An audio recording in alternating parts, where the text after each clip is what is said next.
नीलम के आंगन में वही टेढ़ी मेढ़ी परछाई जली हुई मिट्टी पर खींची हुई पड़ी थी। लेकिन अगले ही पल नीलम ने कुछ ऐसा देखा जो पहले से भी ज्यादा डरावना था। सुबह की हल्की धूप पड़ते ही वो परछाई धीरे धीरे सरकने लगी, जैसे जमीन पर कोई अदृश्य चीज रेंग रही हो, जैसे वह किसी को ढूंढ रही हो या किसी को अपनी तरफ बुला रही हो। नीलम का दिल भारी हो गया। उसे लगा आरव कहीं पास है, बस दिख नहीं रहा।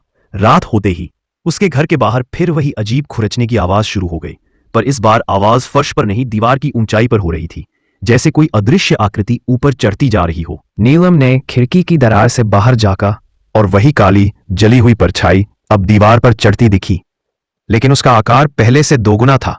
ऊंची, पतली और सिर की जगह सिर्फ एक हिलता हुआ काला धुआं।